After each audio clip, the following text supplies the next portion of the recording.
Hello, Furnaces North America fans. We are excited to be here with you today for another FNA Technology Showcase featuring one of our great sponsors of the trade show floor reception, Mr. Ben Bernard from Surface Combustion. Ben, say hi to everybody. Hello, everyone. Thanks, Tom. So you're welcome to be here, Ben. So October 14th to the 16th is the largest gathering of commercial heat treaters, captive heat treaters, and suppliers in the world this year.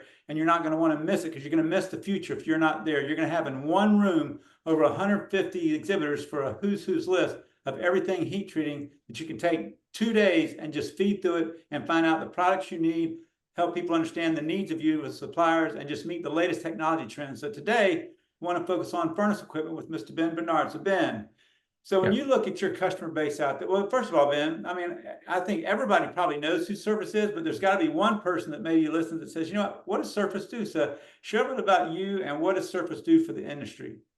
Yeah, thanks, Tom. So Surface Combustion, we're a furnace manufacturer, and we also make atmosphere generators, full line of furnaces, whether batch, continuous, and atmosphere furnaces as well. But we also support and service our equipment. We have a full aftermarket parts service department here, and Surface is going to be 110 years old coming up next year. Man, I can't believe it's 10 years ago that I came up there for the 100-year anniversary. It's just like time Yeah, that's right. Time flies. Yeah. Yeah, for sure. So when you said 110, I'm like, wow, that was like just around the corner. So Ben, Right. You're talking to a lot of customers. Your service team is out there, your sales team. I mean, it's challenging for a lot of people in this. And you got worker shortages, you got to automate, AI's coming down the path. So what are the things you think are pretty key that heat treaters really need to focus in on in their companies to deal with the challenges that are coming their way? Yeah, I think first of all, I could speak a little bit about what I do see coming their way. There's been a lot of talk about decarbonization and sustainability goals. Here at Surface, we're more energy neutral. We have furnace designs that are both or either electric or gas, so we can help you make that educated decision, what makes the most sense, because really you want to focus on sustainability. You want to choose a furnace that's going to help you operate and then make money. And your customers also are going to make decisions based on cost still, even at this time. Although most of them are going to be asking for some kind of sustainability goals.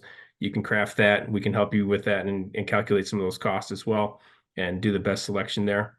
And then we also have some technologies on that. You think about sustainability, you need something for like afterburners if you have any off gases, because a lot of people still need atmosphere heat treatment for the types of industries that the heat treaters serve from.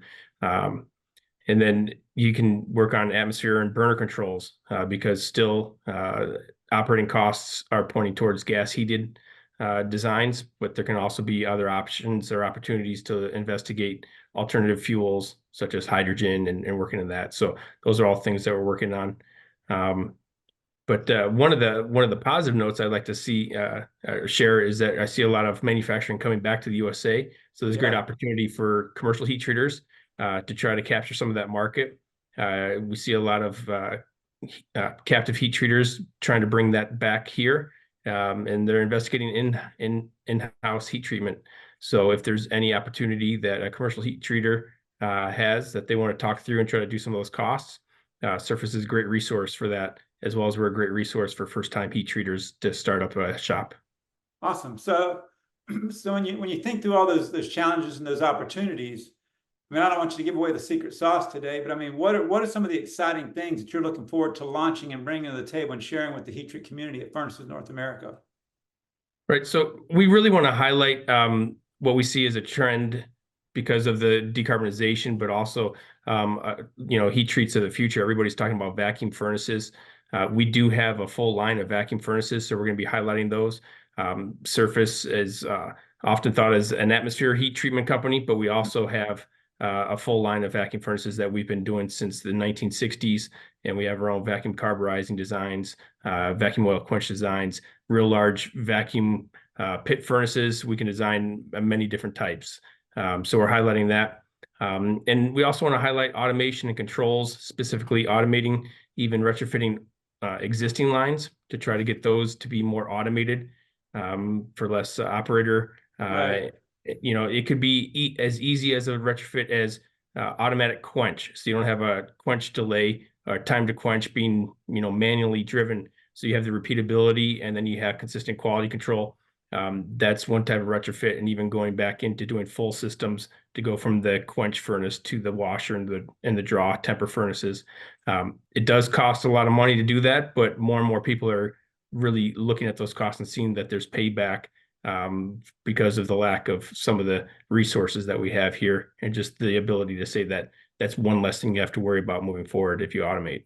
Well, and if you think about automation, and to me, I always look at it, automation is the cost between production that you can increase because now you don't need employees to do it, and the production that you gain because you got the staff to do that. So, I mean, automation Right. really kind of pushes that throughput. You also get the quality, like I mentioned, the repeatability. But in some heat treats, it is also something that really benefits safety. You remove an extra individual from the heat treat area. Yeah. With the automation, it's very important to think about that as well. So I do a lot of plant tours, and I see furnaces that are just look like they're workhorses, and I'm like, and I look at them sarcastically, say, when was that thing put in here? 1952? And they're like, yeah. So Yeah. I'm curious to ask you, have you got it tracked, like the oldest furnace in a commercial heat treat that is still operational today? We have a database now. The ones that I know about, we have records going back to the 1920s that we have of furnaces, believe it or not. And we have furnaces that I know we replaced a couple of years ago that were still in operations from 1940. So that was a continuous temper line that we replaced. And our furnaces have many lives. So that one wasn't at the original owner, but I found it down in Mexico after it had been transferred a couple different times. So the other type of furnace that we see a lot in industry that still is passing hands or having many lives is the all-case batch integral quench furnace. Yeah. That design was 70 years old a couple of years ago, and the original ones were just decommissioned. Like serial numbers 1 and 2 of the all-case were just decommissioned the year before last. That's great, man. Workhorses for furnaces, that's for sure. So, Yeah. so any commercial or captive heat treaters looking to come to furnaces or thinking about it, what would you say is the big reason why they should come to furnaces, and to stop by your booth at Surface? Well, come to Furnace North America because it's a really great opportunity to see what's good with heat treatment. You hear a lot of news, about industry, and I think you'll be surprised what different opportunities there are if you walk around and you get to discuss and meet some of your contemporaries, and you get to talk through some of your issues, and then you can come to our booth and talk about some of your opportunities. We'd like to hear what's going on, and we're always a resource, and that's what we want to be.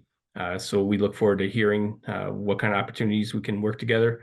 But yeah, we can talk to you about the different vacuum furnaces designs, and we can talk about some energy efficiencies or even electric furnace designs. Well, Ben, thank you very much for being here with us today. So, Yeah. Furnaces fans out there, thank you so much for listening in. Do not miss Furnaces North America from October 14th to the 16th in exciting Columbus, Ohio. It's going to be a who's list of exhibitors, 35 technical sessions talking about the 10 different tracks of things that you can learn from. So we hope you're there, and we will see you on October 14th. Register today at furnacesnorthamerica.com and come and bring 2 or 3 people from your plant as well. Have a good day. Thanks, Tom.